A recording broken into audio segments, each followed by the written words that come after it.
Book a free consultation today from Energy Expert.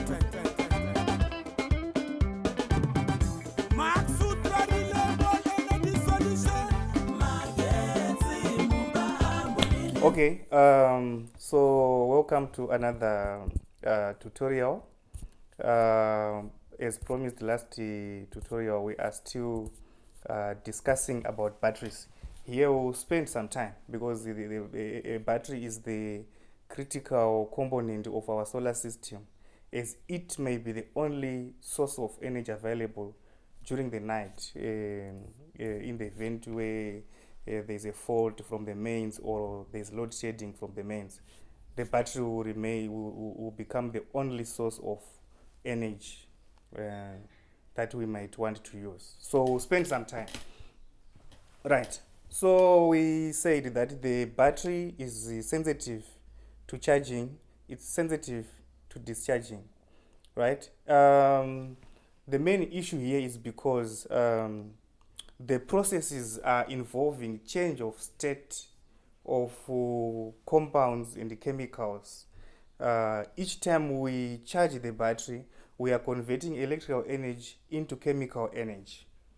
By so doing, we are changing the physical state of the chemicals that are inside the battery to something else, to a new compound, or rather to new products.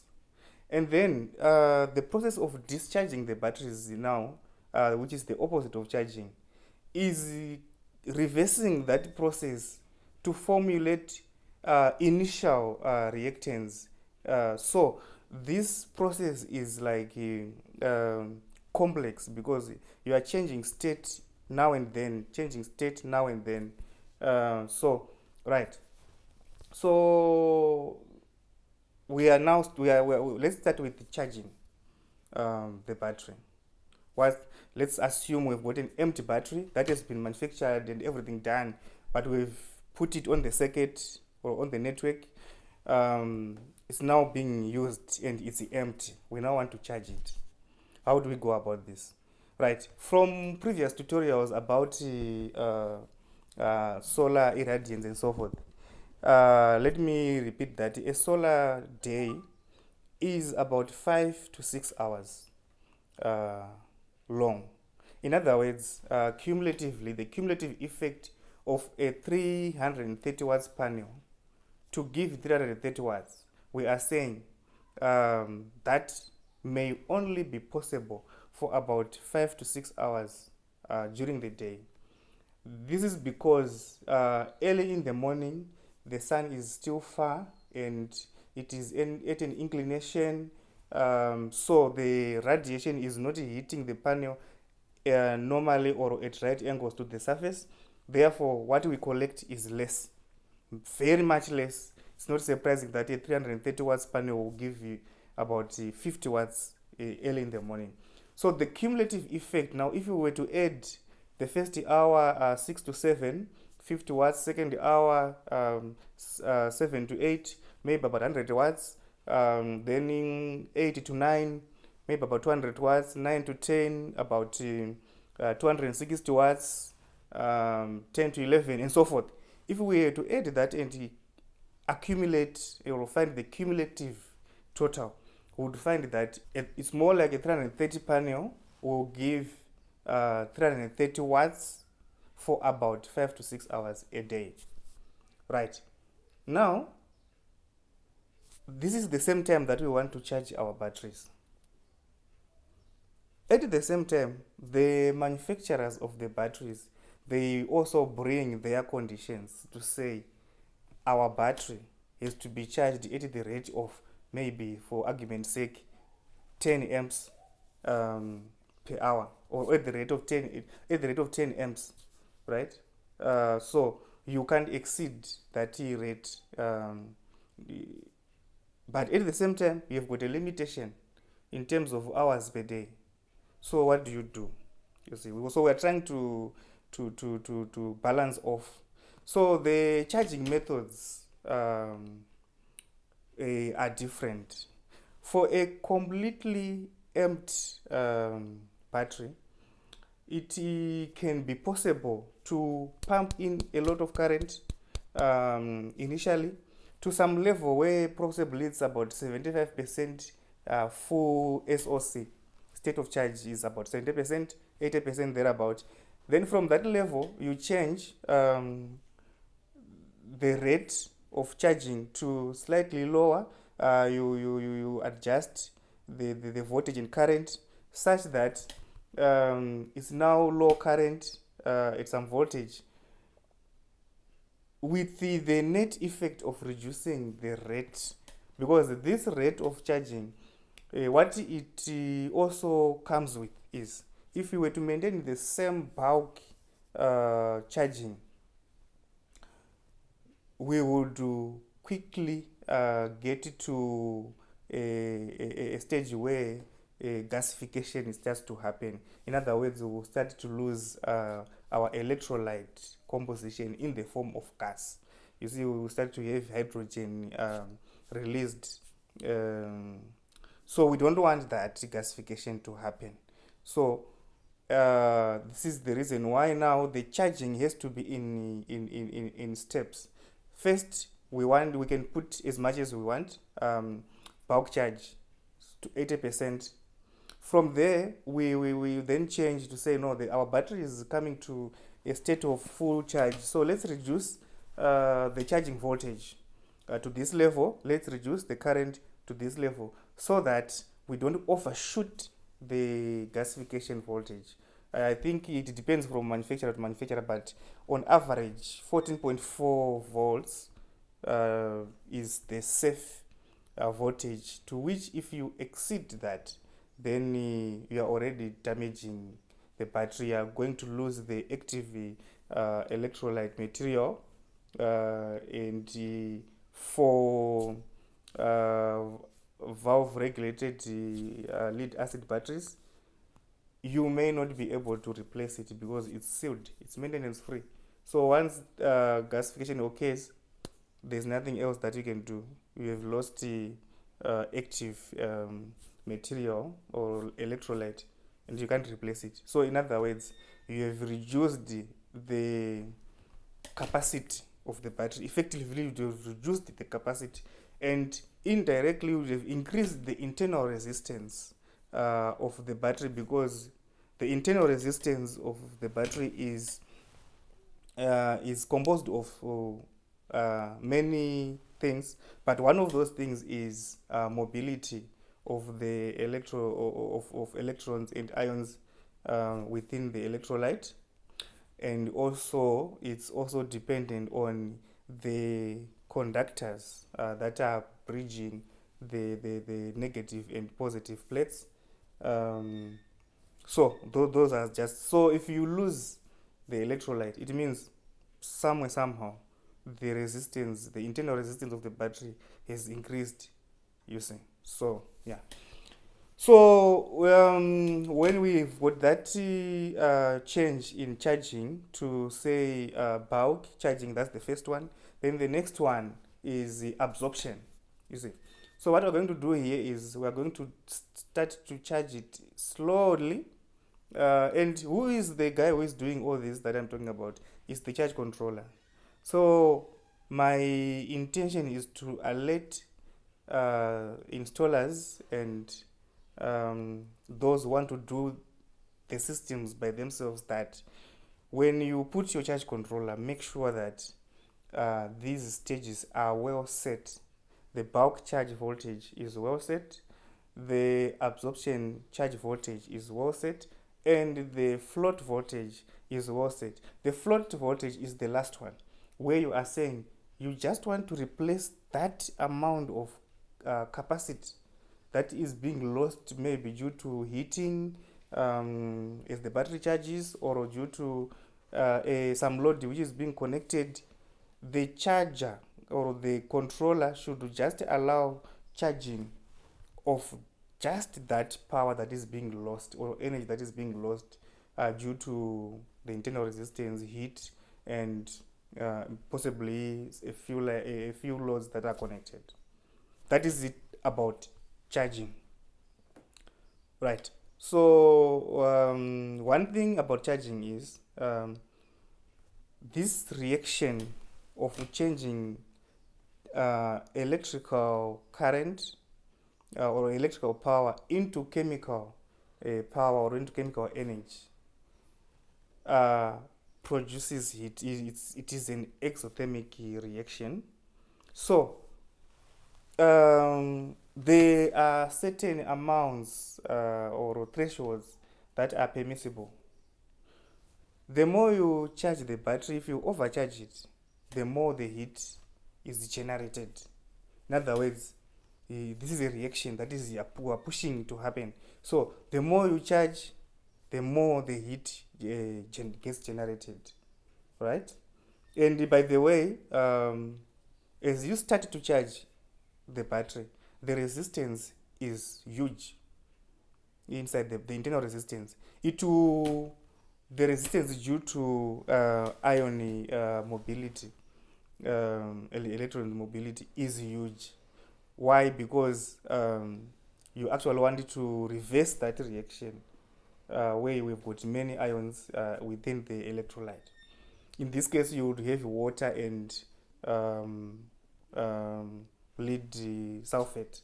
That's you want to reverse that to initial state, right? Where you've got the H plus and SO4 2 minus sulfate ions, hydrogen ions, lead peroxide, and you know. So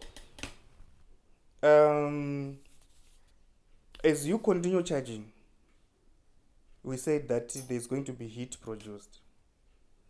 Now there is a maximum threshold to which, if exceeded, there is going to be something bad. The probability of that battery exploding becomes high. Once the temperature gets to run off or run away temperatures, these temperatures cannot be, you can't go back. In other words, even if it will continue to increase due to its own reaction inside the battery. Okay, so the reaction would start to self-generate amount of heat that is enough to cause an explosion, and we want to avoid that. So the charge controller should well set, and not only that, because these are electronic components, that's why it is very important to monitor these systems. So on the charge controller, there is obviously a display. Make it a habit to check the voltage. 27 to 28.6 thereabout for 24 volt systems. If you discuss with your installers or if you read the manuals, there will be those thresholds. Just make it a habit to check and see that the voltage that I'm supposed to see is normal. Once you see an abnormal voltage, then you should start to worry, and if possible, isolate the energy sources. You isolate the ZESA charging, or rather the mains charging. I said I like ZESA because that's where I'm coming from. That's where I stay. So, but otherwise, I'm talking about mains supply. If you see that the voltage is abnormal, then switch off the main supply and switch off the power that is coming from the modules, the solar modules. So in other words, that also gives us a link to the other tutorial where we're talking about the balance of systems, that we need those isolators in place just in case you want to do that as an emergency. The battery is like fuming and you see that there is danger, then you have to cut off the supply of power to the battery, right? So that is what I can say about charging. Now, discharging the battery, right?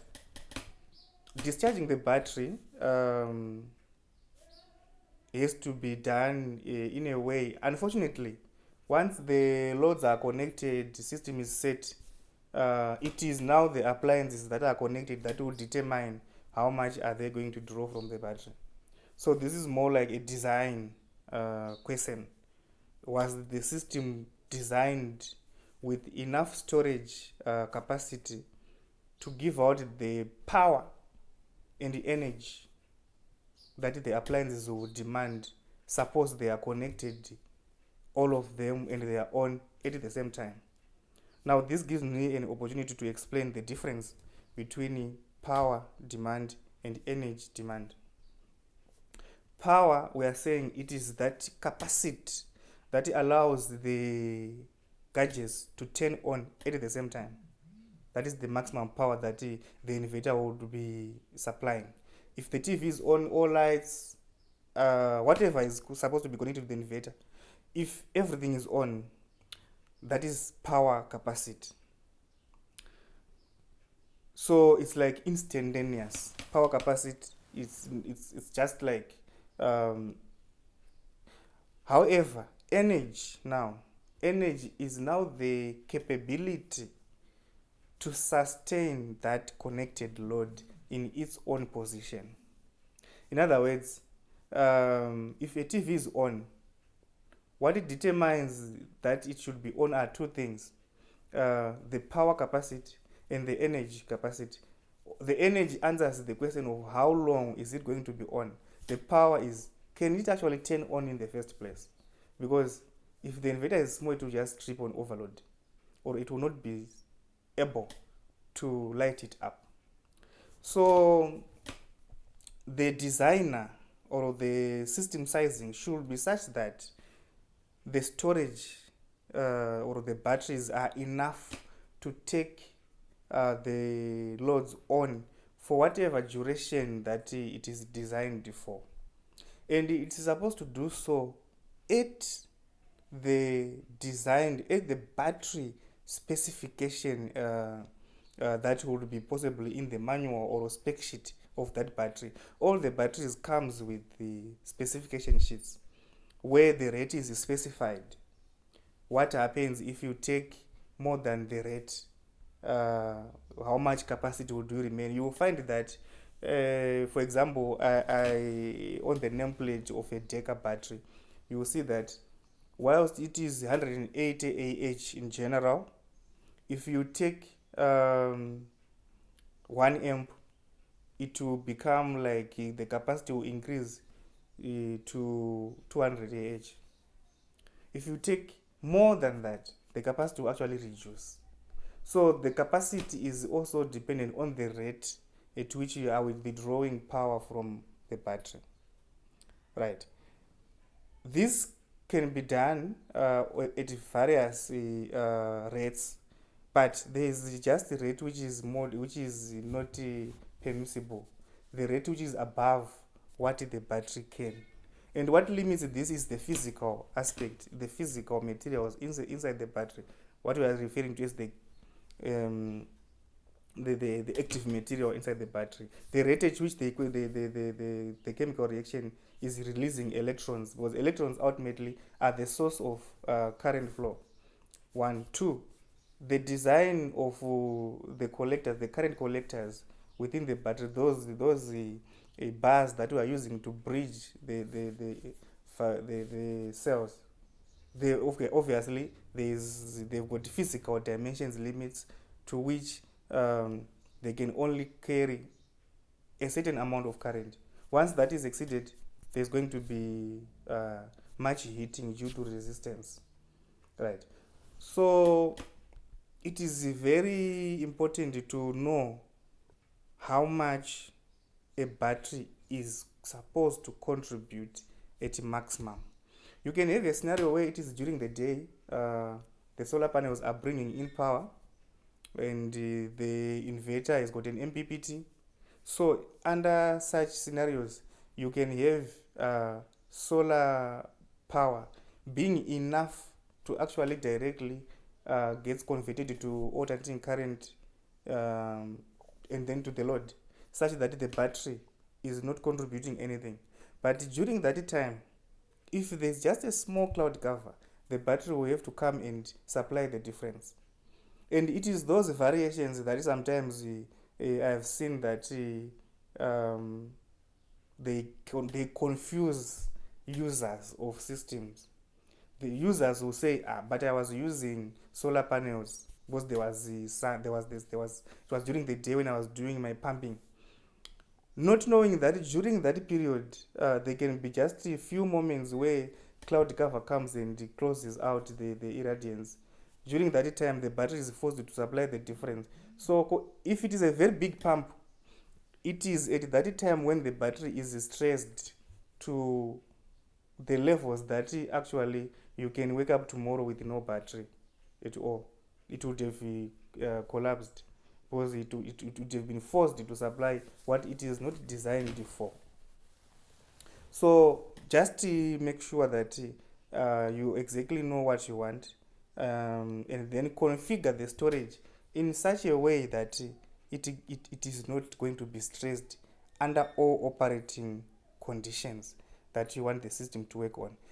Just as an example, you can have a person with 4 by 200 Ah gel batteries and connected to a 48 volt 5 kilowatt inverter, and say then with a load of a pump, say 1000 watts pump. Now if this pump is turned on, it will demand 1000 watts, right? So for us to get 1000 watts from the batteries, we are saying the voltage is 48 and we want to get 1000. So already you can see that it's going to be 1000 divided by 48. The rough estimate is showing me that it's going to be above 20 amps. So the battery will be forced to supply more than 20 amps. But now if you check the rating, the C rate of these batteries, most of the gel batteries are below 20. You are encouraged to discharge less than 20 amps. So what does that mean? That it means you are actually operating above. But what do you have? You have got a big 48 volt system. Looks so big. A person now with 100 Ah batteries, 8 of them, will not stress the batteries because these batteries will contribute current half. In other words, each 100 Ah battery out of the 8 will contribute about slightly above 10, maybe 12 amps each, which 200 Ah batteries and 100 Ah batteries, the rate is usually the same by design. Just that this one is double the other, but the rate is almost the same. So from that comparison, you see that a person with more 100 Ah batteries will save the batteries from oversupplying current. However, nothing comes with all advantages every time. There's also a disadvantage in that having so many batteries, you start to have a problem of balancing the charge voltages, where one battery will tend not to charge more than the other, or one battery will tend to discharge more than the other. So there's always supposed to be a careful analysis and a careful deployment of these systems and a careful design so that they work best for us. If there are so many batteries units, then such issues like connectors, the size of the connectors, the diameter, the length of the connectors, are they of the same length, and so forth, to avoid those mismatches in terms of charging voltages. Yeah, so a lot of things will come. Unfortunately, it is not as easy as how it appears. Like it's just a positive and a negative and you connect. It sounds very easy, but what really happens when the things are functional is totally different ballgame together. Yeah, so for today, we'll end here, but we'll continue to talk about batteries because batteries are so critical. And where we are going with the electrical vehicles coming, we would want obviously to talk about a lot more which battery is best for you, which use, and so forth. So for today, we'll end here. We'll meet next time. Please subscribe to our channel for more tutorials. Let's engage. It feels good when you engage, when you ask questions, and when we discuss. Few people asked me to do the writing on whiteboards and so forth. That time obviously is coming where we started to do system designs, giving practical examples of how one can determine the size of their system, how many batteries, how many panels, what size of inverter connected to what load, and so forth. That time will come. We are still like generalizing so that everyone can at least get something. Even a layman from the streets is supposed to at least get an overall understanding of what a solar system is all about and how best they can keep their system, because mostly the users have got these systems 24/7. The technical people just comes, install and leave. So the owners is upon the system owner to actually keep it safe every time. Thank you very much. We meet next time. Book a free consultation today from Energy Expert.